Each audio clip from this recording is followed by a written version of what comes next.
Bonsoir à tous et bienvenue aux 19h de la télévision du Burkina. Voici les titres. Plus de 70 élèves les plus méritants de la commune de Moussodougou viennent d'être récompensés. Cela à l'occasion de la journée de l'excellence pour encourager les uns et les autres à plus d'ardeur au travail. Cette distinction a concerné les élèves du primaire aussi bien que ceux du post-primaire. Et puis l'ONG HELP, avec l'appui du Haut Commissariat des Nations Unies pour les réfugiés, vient de lancer une campagne de reboisement individuel au camp de réfugiés de Goudébou dans le Sahel. Il est question de contribuer à la restauration du couvert végétal dans cette région. Pour encourager les uns à persévérer et les autres à leur emboîter le pas, une journée d'excellence des scolaires a été organisée à Moussodougou, commune rurale de la Comoé. Ainsi, plus de 70 prix ont été offerts aux élèves les plus méritants. Cette distinction a concerné les élèves du primaire ainsi que ceux du post-primaire. Martin Zerbo, Amadou Lougué. L'excellence magnifiée sur fond de musique, une tradition depuis 3 années consécutives à Moussodougou dans la Comoé. 70 personnes de la commune récompensées pour leur bonne performance scolaire. Les meilleurs enseignants, les élèves premiers en classe et aux examens, du CP1 à la 3e. Cette année, j'ai fait le BPC. Ça a été fait avec succès de 319 points, c'est-à-dire 13,29 de moyenne. Je suis admis à mon CP, je suis très content. Je suis admis avec 157 points. J'ai eu un vélo, un sac et des cahiers. Initiée par l'association Goli-Falation des professionnels de l'éducation, cette tribune d'excellence a déjà produit, selon les promoteurs, ses résultats. Avec les prix, la meilleure fille, effectivement, vient de Moussodougou, meilleure de Moussodougou, meilleure dans la province de la Comoé. C'est-à-dire qu'effectivement, nous avons une raison valable d'organiser cette excellence. Oui, en 2013, par exemple, nous avions 90%, un peu plus de 90%. Nous avons fait la même récidive en 2014, 2015. Il n'y a qu'en 2016 où nous avons connu une petite baisse et nous sommes remontés encore à 92,04% cette année. Et nous sommes à la tête donc de la province de la Comoé. Ce jeune PMKaliste peut déjà saluer au garde à vous. Originaire de cette localité, le futur officier qui poursuit sa formation scolaire au Prytanée militaire de Kadiogo suscite déjà l'admiration de tout un village. 18 diplomates constituent la 6e promotion de l'INEI, Institut des hautes études internationales. Ces cadres en relations internationales iront renforcer les actions du ministère des Affaires étrangères, de la coopération régionale et des Burkinabés de l'extérieur. La cérémonie officielle de sortie avec Ismaël Diloma Sirima. Ils sont 18 nouveaux diplomates qui sortent tout droit de l'Institut des hautes études internationales de Lumbila au titre de l'année académique 2016-2017. Cette sortie de promotion est le couronnement de 2 années de formation. Une formation au cours de laquelle ces étudiants ont reçu les connaissances nécessaires pour être des diplomates avertis. Il y a beaucoup de nos cadres qui vont partir à l'extérieur. Et c'est une joie pour nous de recevoir d'autres cadres qui vont renforcer le ministère des Affaires étrangères, qui vont travailler avec nous ici localement. Et nous sommes d'autant plus heureux que les résultats qui nous ont été présentés ont été excellents. Ces diplomates disent être aptes à faire valoir leurs compétences au service de la nation. Ils ont également saisi l'occasion pour demander l'amélioration des conditions d'apprentissage pour les promotions à venir. C'est pétri vraiment d'une grande formation que nous sortons de cette promotion pour espérer être utile à notre nation, pour espérer vraiment apporter un plus dans le rayonnement donc, du Burkina Faso à travers sa diplomatie. La doléance est d'opérationnaliser le site de l'INEI afin de réunir toutes les conditions d'études pour pouvoir permettre aux étudiants de pouvoir suivre en tout cas les cours dans de très bonnes conditions. Au terme de cette année académique, l'Institut des hautes études internationales a fait un taux de succès de 100%. Le Conseil danois pour les réfugiés a organisé à Gorom Gorom dans le Sahel une rencontre sur la cohésion sociale. Objectif, prévenir et surtout anticiper les conflits entre populations locales et communautés réfugiées dans la province de Loudalan. Alexis Ouedraogo et Seydou Zon. Dans un contexte sécuritaire marqué par des attaques terroristes dans le Sahel burkinabé, des suspicions pèsent souvent sur les réfugiés maliens au Burkina Faso, selon le Conseil danois pour les réfugiés. Une situation qui pourrait affecter la cohésion sociale, d'où cette rencontre dont l'objectif est de prévenir les conflits entre les populations locales et les communautés réfugiées.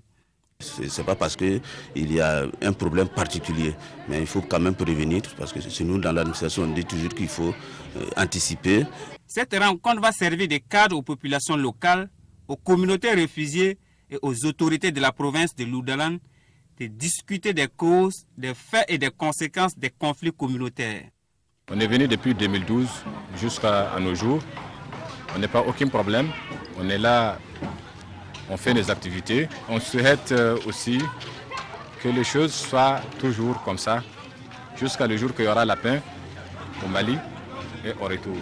À cette rencontre, il sera également question d'échanger sur les incidents sécuritaires et le lien avec la cohésion sociale. On dénombre plus de 30 000 réfugiés dans la région du Sahel et l'impact de cette population sur l'environnement peut accentuer la déforestation. Pour contribuer à restaurer le couvert végétal, l'ONG HELP, avec l'appui du Haut Commissariat des Nations Unies pour les réfugiés, vient de lancer une campagne de reboisement individuel. Le lancement de cette opération a eu lieu au camp de réfugiés de Goudebou. Alexis Ouedraogo et Seydou.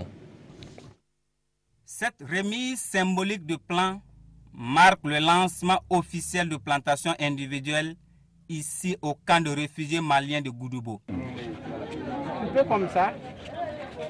Tu as vu comment c'est facile pour pouvoir enlever ça quoi. L'action s'inscrit dans le cadre de la mise en œuvre du projet environnement de l'ONG HELP. Nous avons fait une première expérience en 2013 où nous avons fait des plantations individuelles, des plantations collectives en milieu ouvert et des plantations collectives en milieu fermé. Et au bout d'un an, les résultats étaient parlants. Dans les plantations individuelles, on avait un taux d'environ 75% contre 0% pour les plantations en milieu ouvert. Et pour l'entretien de ces plans, l'ONG HELP a initié des sessions de sensibilisation à l'éducation environnementale au profit de ces réfugiés. Nous sommes dans une zone où les gens utilisent beaucoup l'eau pour des pratiques religieuses, surtout les ablutions. Donc nous recommandons simplement, au lieu de faire les ablutions dans un espace vide, on fait l'ablution au pied du plat. Nous sommes dans une zone où il n'y a pas tellement d'eau, mais nous allons quand même faire le maximum que nous pouvons pour garder ces arbres et pour qu'un jour, ces fruits-là, les fruits de ces arbres, on puisse dire que c'est les réfugiés qui ont été la cause de ces arbres. Pour cette campagne de plantation individuelle, ce sont 6 000 plants qui seront mis en terre, dont 2 800 ici au camp de réfugiés de Goudebou et 3 200 au camp de Mentao à Guibo. Ces plants sont composés de baobab et de moringa. À Fadangourma, des jeunes musulmans de l'Est et d'autres régions de Burkina ont pris part à un camp de mémorisation du Coran. Plus d'une centaine de colons ont ainsi appris des connaissances sur la vie du prophète Mahomet, des invocations coraniques et une culture générale sur l'islam. La cérémonie de clôture de ce camp avec Alassane Kendreboyogo et Dahadi Banga. Âgés de 6 à 16 ans, c'est au total 110 enfants qui ont pris part à ce camp de mémorisation coranique organisé par l'agence Al-Badar. Et cette cérémonie est une occasion pour les organisateurs de présenter le fruit de cet apprentissage coranique au public. Les enfants ont pu répondre à toutes les questions que les chefs a posées. Bon, vraiment, tous ceux qui ont été là, ils étaient vraiment très contents d'avoir leurs enfants qui répondent à ce genre de questions, et même souvent ça peut être difficile qu'ils peuvent répondre à ça. Vous savez que l'islam c'est une religion de tolérance, de paix. Mais actuellement, tant que vous n'enseignez pas les enfants cette religion de paix, ils seront embrouillés, qu'ils vont les rentrer à la télé, à la maison, en famille, ils vont vouloir pratiquer dans leur vie sociale. Et quand nous initions ces camps de mémorisation coranique, nous les enseignons de ce qui est interdit, nous attendons qu'ils mettent en pratique les enseignements qui ont été dispensés. Pendant 25 jours, ces colons venus des différentes localités du Burkina ont été outillés entre autres sur la vie du prophète Mohammed, les invocations et la lecture du Saint-Coran. J'ai appris plusieurs sourates, comment l'homme musulman doit se comporter, les paroles de Dieu, du prophète Mohammed et celui du Coran. Cela va me permettre de le pratiquer et apprendre à d'autres qui ne le connaissent pas. On doit se comporter bien dans la société. Ce qu'on a appris là, on doit montrer ça à nos camarades, à ceux qui ne connaissaient pas, nos parents aussi. À l'occasion, encadreurs et apprenants ont reçu des attestations de reconnaissance dans une ambiance ponctuée par des récitations coraniques, des chants de louanges. Le paysage musical burkinabé s'enrichit avec l'arrivée de l'album Alpha Omega du duo Mister Group, composé de 12 titres. Il est chanté dans plusieurs langues et aborde des thèmes de société. La dédicace de cet album avec Adama Guiti et Bouma Ernest Nebier. Alpha Omega, c'est le titre du nouvel album du duo Mister Group. Un titre qui, selon les membres du groupe, est en relation avec la venue de Jésus-Christ. Le style adopté par ces jeunes artistes est le reggae.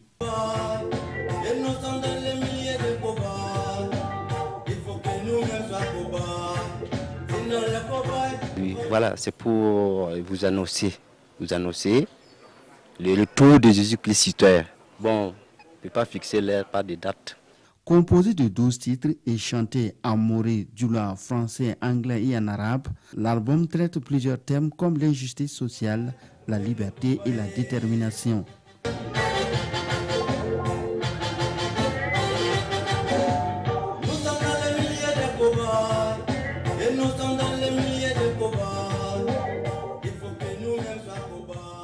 Ce tout premier album du duo Sarabou et Wendemi Basneri a été entièrement enregistré au Burkina par la maison de production d'Elvis.